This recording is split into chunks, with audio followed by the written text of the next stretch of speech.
Verdade. Eu sei que nós ia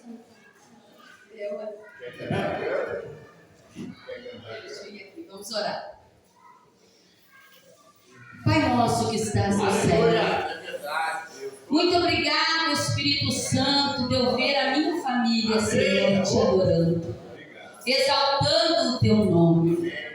Sei que a palavra já está no coração, Senhor amado da Gabi.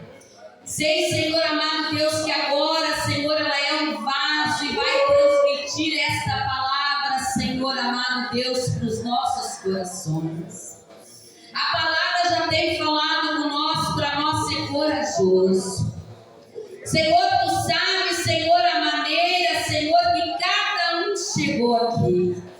Para ser corajoso, Espírito Santo, tem que vencer guerra. Para ser corajoso, tem que vencer doença. Para ser corajoso, tem que vencer um púlpito de uma igreja, não por um, por dois, mas até Cristo voltar. Espírito Santo, está escrito na tua palavra, Senhor, que nós temos que ir até o fim. Se durar 30 anos, 40 anos, 50 anos, 90 anos, é até o fim. E daí nós vamos trocar todos os nossos problemas, nossas angústias, Senhor, pela uma coroa. Pelaquela santa ceia, Senhor amado Deus, que eu creio que a tua igreja vai tomar contigo. Senhor, quando nós estamos aqui, sendo corajoso, muitas vezes, Senhor, com muita luta, mas corajoso, Espírito Santo. Estamos aqui, Senhor, para te adorar.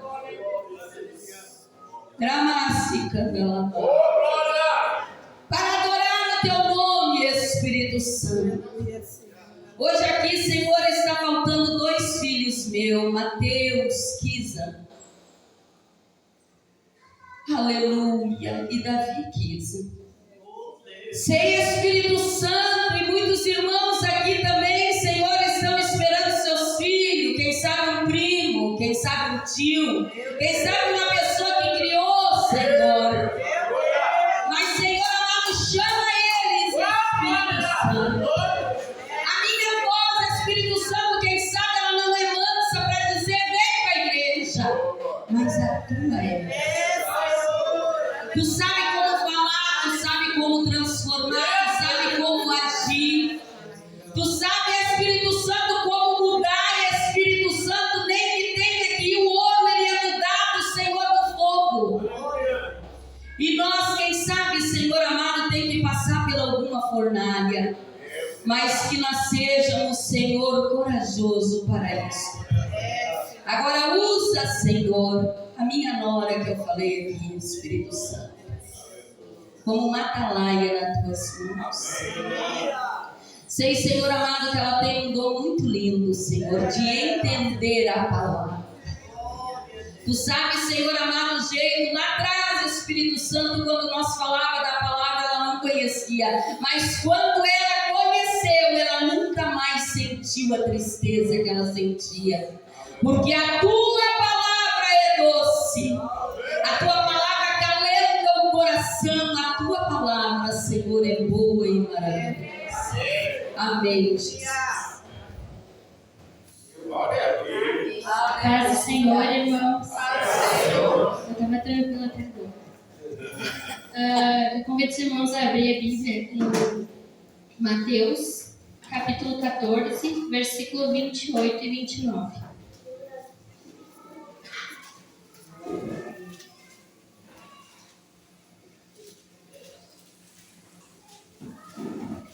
E respondeu-lhe Pedro e disse: Senhor, se és tu, manda-me ir ter contigo por cima das águas.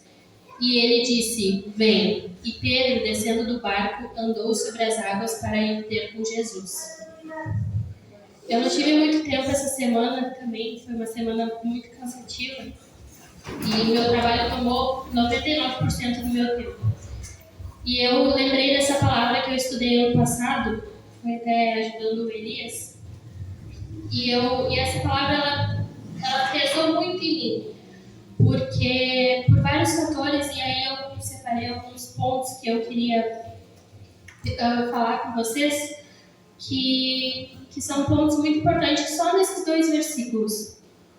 Então, o primeiro é que Pedro, ele não disse que ele iria andar sobre as águas, ou que ele poderia andar sobre as águas. Ele disse: Senhor, se és tu, manda-me ir.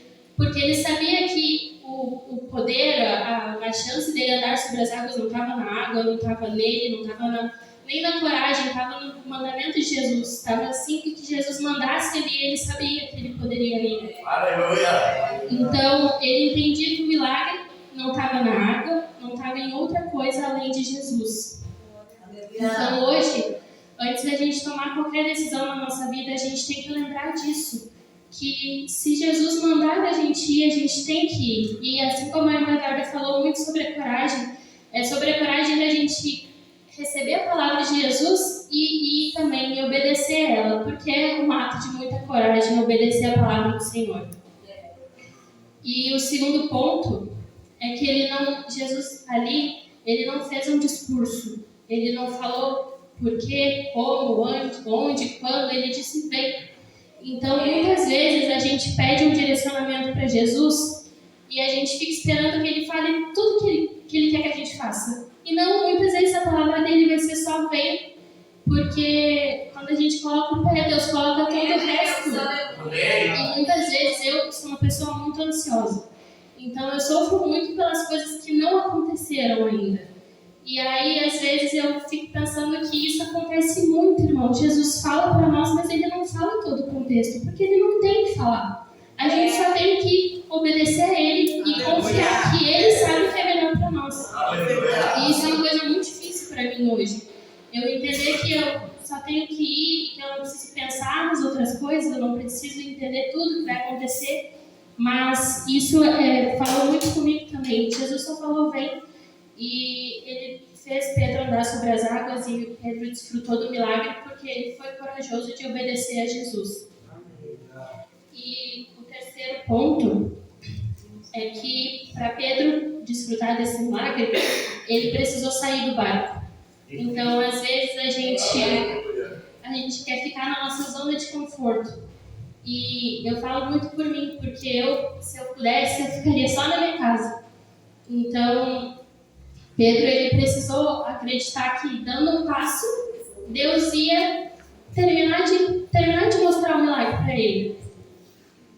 Então, aqui o que eu escrevi foi que o barco ele representava segurança e conforto daquilo que Pedro sabia que era conhecido. Então, Pedro sabia que ali dentro do barco ele teria o chão, ele teria a estrutura, ele teria a segurança de estar ali, mas ele decidiu sair do barco. Assim, no momento em que Jesus falou, vem, Pedro saiu do barco e vivenciou o milagre de Jesus. E o quarto ponto é que,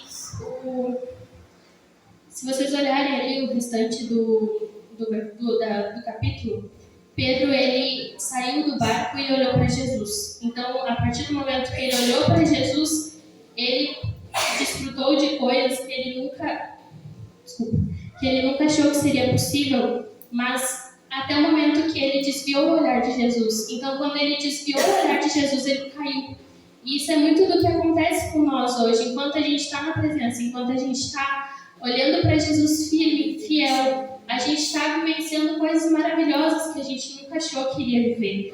Mas quando a gente desvia o olhar, acontecem as coisas que infelizmente é do mundo, irmãos. E isso é muito por mim também.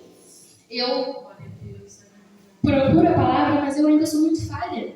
Então, eu ainda sou muito pecadora, eu ainda estou buscando, irmão, ser mais forte, ser mais fiel, ser mais madura na palavra.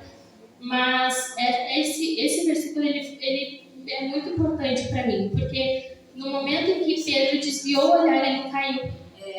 E aí ele gritou para o Senhor salvar ele.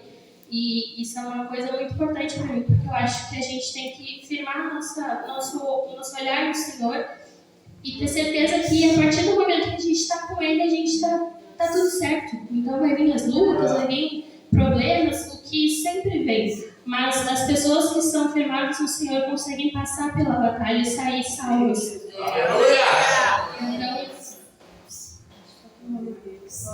Glória a Deus, aleluia. esses são os pontos que eu separei. E aí, duas reflexões que eu parei para pensar, que eu consegui estudar essa semana.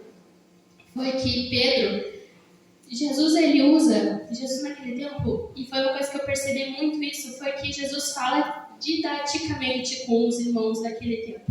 Então, ele fala de formas que eles vão entender. Ele usa de exemplos, ele usa de instrumentos, ele usa a forma de comunicação, uma forma que as pessoas daquela época iriam entender, e nós também.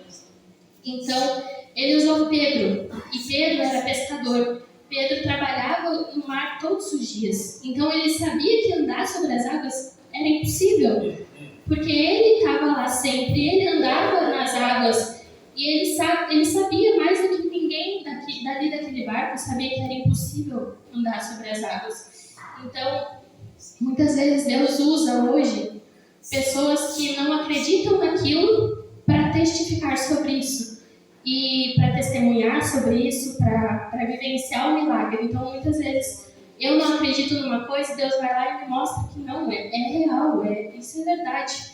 E isso ele usou muito com Pedro, porque Pedro sabia que era impossível. E ele foi lá e ele vivenciou do milagre, ele andou sobre as águas. E a outra reflexão foi que não era a água que estava sustentando Pedro, não era só a coragem dele, não era nada além da palavra venha. Então, nada além do que Jesus mandou ele fazer sustentou ele naquela água. Até porque, se vocês olharem ali no versículo 30, eu acho, que foi que quando ele desviou e caiu. Então, a nossa vida, ela é firmada no Senhor. Ela é firmada nas palavras que Jesus nos garantiu quando ele estava aqui. Então, a gente tem que seguir os mandamentos, a gente tem que seguir aquilo que Jesus quer que a gente faça e entender que Ele sabe de tudo. E Ele te ama exatamente como tu é. Porque a gente precisa ser corajoso, a gente precisa dar o primeiro passo, a gente precisa sair do barco. Mesmo que a gente esteja inseguro, mesmo que a gente tenha medo, a partir do momento que a gente dá um passo de fé, Deus dá todo o resto. Deus dá todo o caminho para nós. E Ele não precisa dizer para onde que a gente tem que ir, ou Ele não precisa dizer todo o nosso trajeto. Ele só precisa dizer o nosso próximo passo. E a gente tem que confiar de que Ele vai fazer tudo aquilo que Ele acha que tem que fazer. E a gente é só instrumento na mão dele. Era isso que eu queria deixar. Eu agradeço muito a oportunidade.